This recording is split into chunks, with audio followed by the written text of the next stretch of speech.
ધોરણ 12માં સ્વાધ્યાય 5.3ના દાખલાઓ કરશું, જેમાં બે પ્રકારનો સમાવેશ થાય છે. બે પ્રકારના દાખલાનો સમાવેશ થાય છે. એક ગુઢ વિધેય ઉપરથી dy/dx મેળવવાનું અને બીજું ત્રિકોણમિતીય પ્રતિવિધેયના વિકલન ઉપરથી dy/dx મેળવવાનું. તો આ બંને પ્રકારના એક્ઝામ્પલ આપણે કરશું. તો એક્ઝામ્પલ નંબર 5 છે x² + xy + y² = 100. તો dy/dx શોધો. તો આ ગુઢ વિધેય છે, x અને y નું સંયુક્ત વિધેય છે. એના ઉપરથી dy/dx શોધવા માટે બંને બાજુ x ને સાપેક્ષ વિકલન કરતા આ લખવાનું, પછી બંને બાજુ dy/dx આપવાનું. dy/dx of x² plus dy/dx of xy plus dy/dx of y² બરાબર dy/dx of 100. હવે x² પોતે x નું વિધેય છે, એનું x ને સાપેક્ષ વિકલન એટલે 2x. હવે અહીંયા x અને y ગુણાકારમાં આવે છે, તો ગુણાકારનો કાર્ય નિયમ x એમને પેલું વિધેય એમને ઇન્ટુ બીજાનું વિકલન પણ x ને સાપેક્ષ એટલે dy/dx. x એમને ઇન્ટુ y નું વિકલન x ને સાપેક્ષ પ્લસ y એમને ઇન્ટુ dy/dx of x પેલું વિધેય એમને x into dy/dx plus y એમને into dy/dx of x plus y² છે y નું વિધેય છે. x ને સાપેક્ષ વિકલન કરવા પહેલા એનું y ને સાપેક્ષ 2y કરી નાખવાનું, y² નું 2y અને બાજુમાં લખવાનું dy/dx. આ ગુઢ વિધેયનો નિયમ છે અને 100 એકલા અચળ છે એટલે એનું વિકલન 0 થાય. અચળ સંખ્યાનું વિકલન 0 થાય, એકલી અચળ સંખ્યાનું. હવે dy/dx વાળા પદો બે ભેગા લઈએ છીએ અને બાકીના બાજુ લઈ જાશું.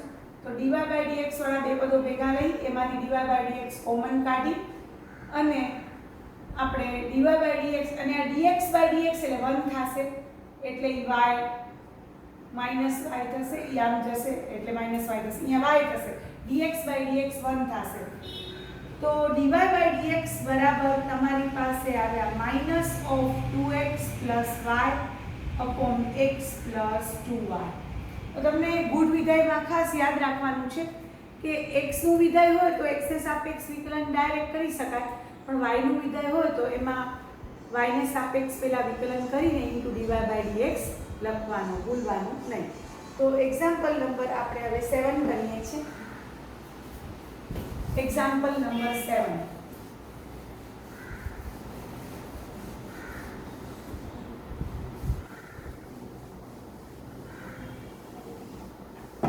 એક્ઝામ્પલ નંબર 7 ની રકમ છે sin² x sin² y plus cos xy sin² y plus cos xy બરાબર k.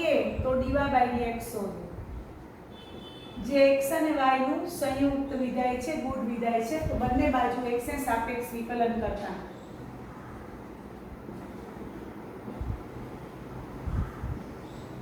બંને બાજુ x ને સાપેક્ષ વિકલન કરતા દરેક પદને dy/dx આપી દઈએ. dy/dx of sin² y છે, sin² y ને sin y આખાનો વર્ગ લખી શકાય, sin² y ને આ રીતે લખી શકાય plus dy/dx of cos xy બરાબર dy/dx of k.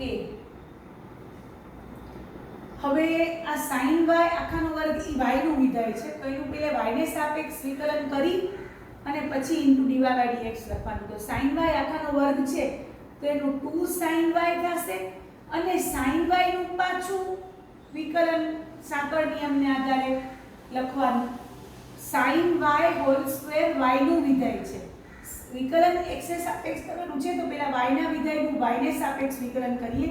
તો sin y આખાનો વર્ગ બરાબર 2 sin y into sin y નું પાછું વિકલન સાંકળ નિયમ પ્રમાણે y ને સાપેક્ષ dy of sin y into dy/dx.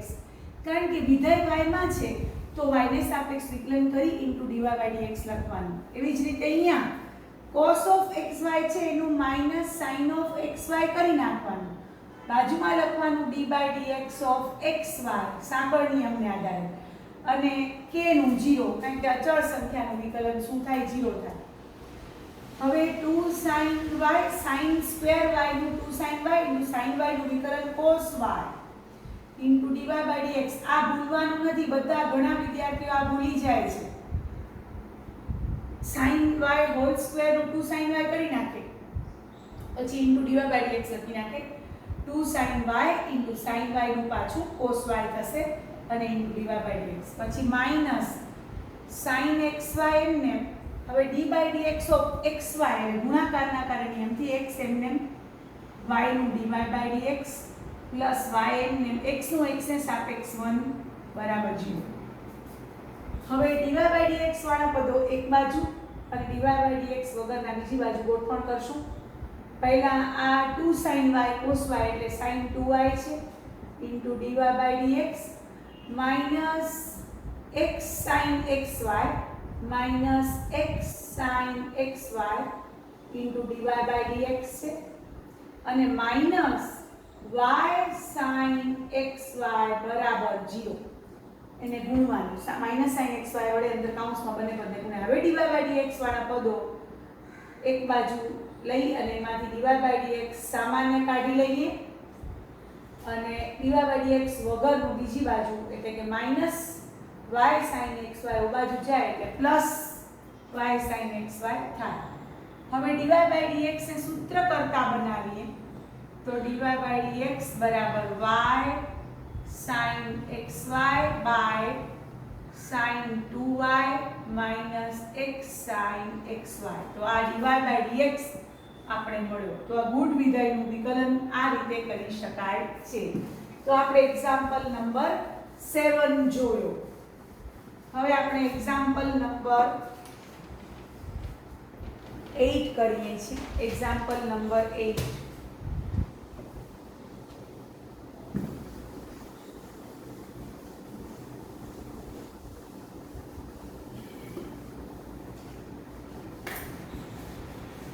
Example number 8 ની રકમ છે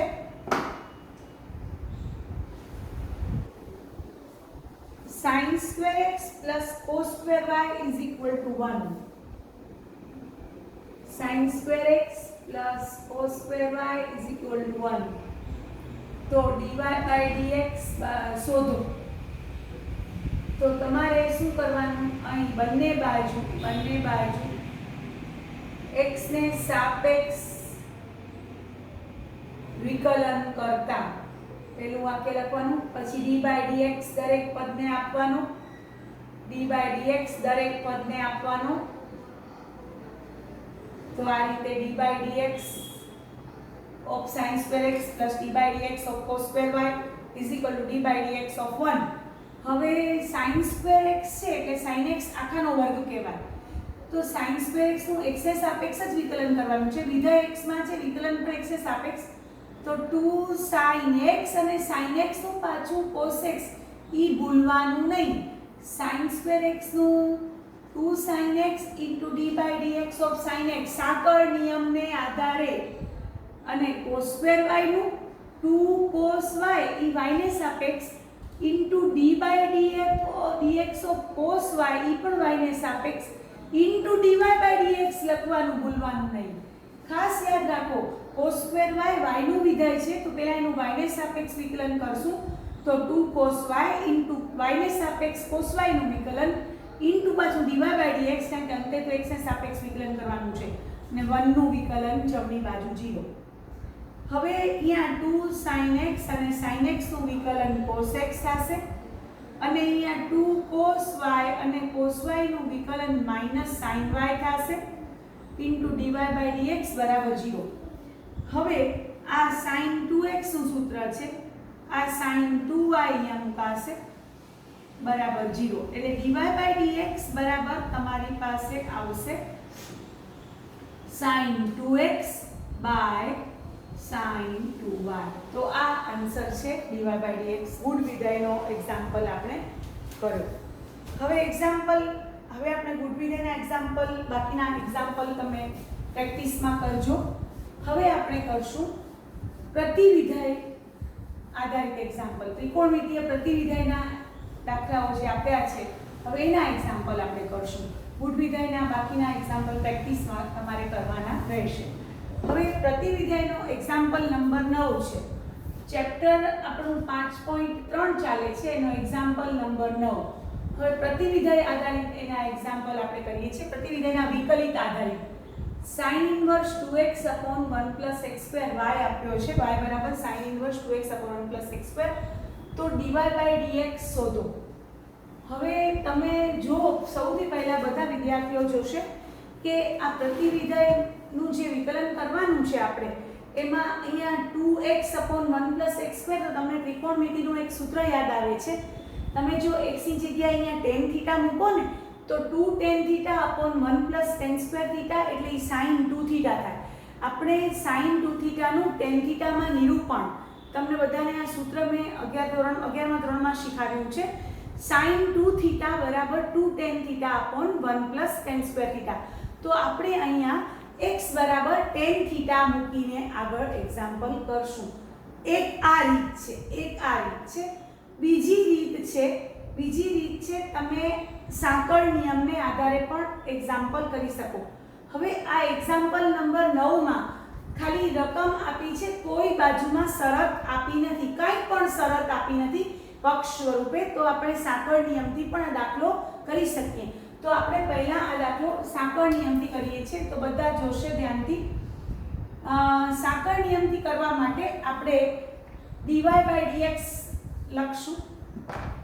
બંને બાજુ x ને સાપેક્ષ વિકલન કરતા બંને બાજુ આપણે સાંકળ નિયમથી આ દાખલો પહેલા કરીએ છીએ, પછી tan થીટા ધારીને પણ કરી શકાશે. તો dy by dx બરાબર d by dx of sin inverse 2x upon 1 plus x square આવું લખ્યું. હવે sin inverse આ મનમાં u ધારી લો, મનમાં u. તો sin inverse u નું 1 upon under root 1 minus u square, એટલે કે તમે જેને u તરીકે ધાર્યું હતું 2x upon 1 plus x square, આ રીતે તમે એને કરી શકો. અને ઇન્ટુ જેને u તરીકે ધાર્યું હતું એનું બાજુમાં વિકલન તો ખરું, આ સાંકળ નિયમને આધારે આપણે લખ્યું. આ સંયોજિત વિધેયના વિકલનનો નિયમ અથવા સાંકળ નિયમને આધારે લખ્યું. અહીંયા એકદમ બધાનું ધ્યાન હશે.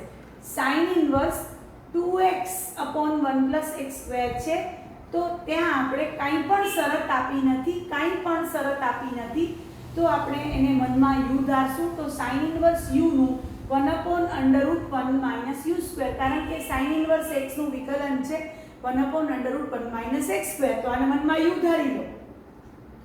તો 1 upon under root 1 minus 2x upon 1 plus x square આખા વર્ગ. પછી જેને u તરીકે ધાર્યું હતું, કોને u તરીકે ધાર્યું હતું? 2x upon 1 plus x square ને. તો એનું વિકલન બાજુમાં જોઈએ. આ સાંકળ નિયમ છે. તો d by dx of 2x upon 1 plus x square આવશે. હવે આ 1 plus x square નો સ્ક્વેર અહીંયા 1 સાથે ગુણાશે અને ઉપર સ્ક્વેર ને વર્ગમૂળ બંને ભેગા થઈને 1 plus x square રહેશે. કારણ કે 1 પણ ધન, x square પણ ધન, વચ્ચે પ્લસ એટલે મોડ લેવાની કોઈ જરૂર નથી, નકર વર્ગમૂળ લેવા વખતે પ્લસ ઓર માઈનસ મોડ લેવો પડે. આ 1 plus x square નો સ્ક્વેર અહીંયા 1 સાથે ગુણાશે નીચે, ને ઉપર વર્ગમૂળમાંથી વર્ગ નીકળીને આ રીતે ઉપર પહોંચી ગયો છે. અને નીચે આપણે આ રીતે 1 plus x square નો સ્ક્વેર અંડર રૂટમાં અને minus 2x નો વર્ગ એટલે 4x square આપણે લખ્યો. હવે અહીંયા તમારે વિકલન કરવાનું છે ભાગાકારના કાર્ય નિયમથી. તો છેદ એમનેમ એટલે 1 plus x square એમનેમ into d by dx of અંશ એટલે 2x minus અંશ એમનેમ into d by dx of છેદ એટલે 1 plus x square છેદમાં છેદનો વર્ગ. એટલે વિચારી લો કે આમાં કેટલા નિયમો વપરાણા. ત્રિકોણમિતિય પ્રતિવિધાયના વિકલનનું સૂત્ર વપરાણું, સાંકળ નિયમ વપરાણો, ભાગાકારનો કાર્ય નિયમ વપરાણો. તો આ બહુ અગત્યનો પ્રકાર ચાલી રહ્યો છે અત્યારે. હવે ઉપર 1 plus x square તો પડ્યા છે, નીચે હવે આ 1 plus x square whole square એને છૂટું પાડીએ તો 1 plus 2x square plus x ની 4 ઘાત minus 4x square થશે. 1 plus 2x square plus x ની 4 ઘાત minus 4x square ઈ નીચે આવશે. અને અહીંયા 1 plus x square into 2x નું વિકલન 2 થશે minus 2x into 1 plus x square નું વિકલન 1 નું 0 એક્સ સ્ક્વેર નું 2x અને છેદમાં છેદનો વર્ગ એટલે 1 પ્લસ એક્સ સ્ક્વેર નો સ્ક્વેર.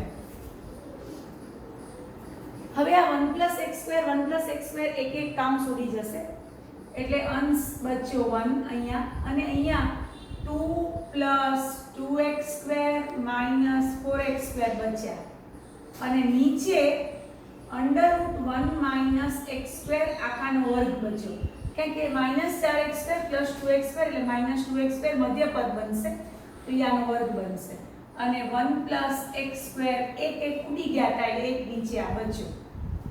તો એટલે સુધી આપણે એક્ઝામ્પલ કર્યો. હવે અહીંયા આપણે પહોંચીએ છીએ તો 2 - 2x સ્ક્વેર ઉપર થશે અને અંડરરૂટ અને સ્ક્વેર બંને ઉડી જશે માઈનસ કોણ મોટો કોણ નાનો ખબર નથી x સ્ક્વેર મોટો 1 થી કે 1x સ્ક્વેર થી મોટો એટલે આપણે અહીંયા મોડ લેશું. આ ખાસ યાદ રાખવાનું છે. અહીંયા આપણે મોડ લેશું કારણ કે પ્લસ જ ને વચ્ચે તો બધું ધન જ હતું 1 ધન x સ્ક્વેર ધન વચ્ચે પ્લસ એવો ધન પણ માઈનસ હોવાથી ખબર નથી કાંઈ શરત આપી નથી બાજુમાં એટલે આપણે હવે અહીંયા મોડ લેશું. હવે આ મોડ લઈ અને હવે આપણે આગળ 3 કેસથી dy/dx મેળવશું. તો અત્યારે dy/dx અહીંયા આવીને ઊભું રહ્યું છે બધાને આટલું ખબર પડી ગઈ. હવે આગળ આપણે 3 કેસ શાંતિથી વિચારીને dy/dx મેળવશું. તો જોજો ધ્યાનથી.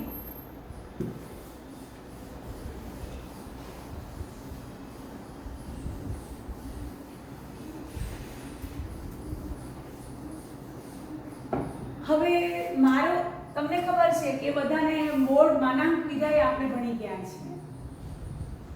1 - x સ્ક્વેર નો મોડ બરાબર 1 - x સ્ક્વેર ક્યારે થાય? જ્યારે નું ઈજ ક્યારે થાય? જ્યારે x square less than or equal to 1 હોય. વિચારી લો બરોબર.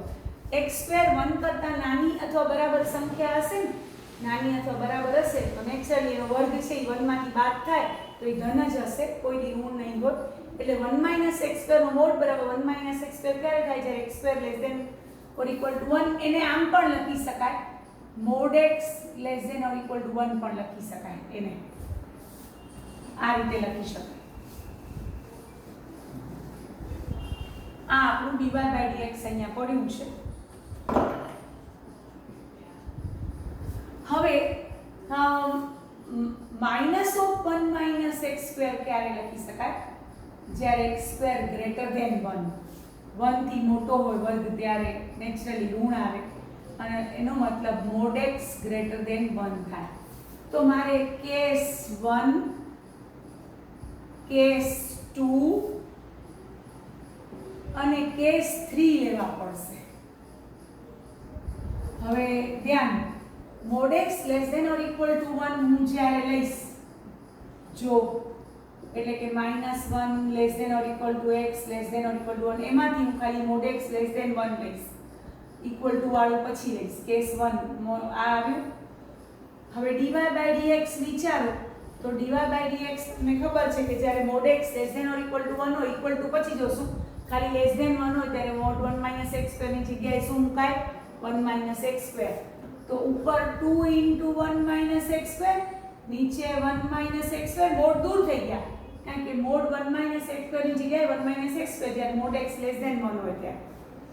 હવે ધ્યાન અને નીચે 1 + x સ્ક્વેર તો પડ્યા છે આપણે ઉડી ગયા એટલે dy/dx તમને મળ્યો 2/1 + x સ્ક્વેર. હવે કેસ 2 હવે આ કેસ જો મોડ x ગ્રેટર ધેન 1 હોય તો તમને ખબર છે કે dy/dx બરાબર ગ્રેટર ધેન 1 હોય ત્યારે અહીંયા માઈનસ ઓફ લેવાનું માઈનસ એટલે 2 * 1 - x સ્ક્વેર આગળ માઈનસ આની જગ્યાએ મોડ 1 - x સ્ક્વેર ની જગ્યાએ -1 - x સ્ક્વેર લેવાનું અને અહીંયા બાજુમાં 1 + x સ્ક્વેર તો છેદમાં પડ્યો છે એટલે -2/1 + x સ્ક્વેર આવે.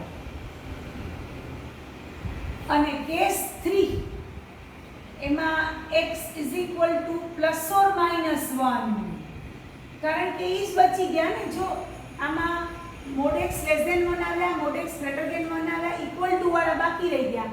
એટલે mod x અહીંયા તમે લખી શકો આ રીતે -1 less than or equal to x less than, તો આ એક જ રહી ગયા. તો તમે આ x બરાબર ±1 આમાં મૂકશો ને તો જો અંશ અને છેદ 0 0 થઈ જાય છે. કારણ કે અહીંયા ±1 મૂકો એટલે છેદે 0, અંશ પણ 0. તો લખીશ x બરાબર ±1 માટે dy/dx વ્યાખ્યાયિત ન થાય, એટલે કે dy/dx ન મળે. તો આ રીતે આપણે 3 કેસમાં dy/dx ગોત્યા. તો બધા વિદ્યાર્થીઓ આ ત્રિકોણમિતીય પ્રતિવિધાયના એક્ઝામ્પલમાં ધ્યાનથી સમજશે. બધાને મારો વિડીયો પસંદ આવ્યો હોય તો લાઈક કરજો, શેર કરજો અને મારી ચેનલને સબસ્ક્રાઇબ કરજો. Thank you very much.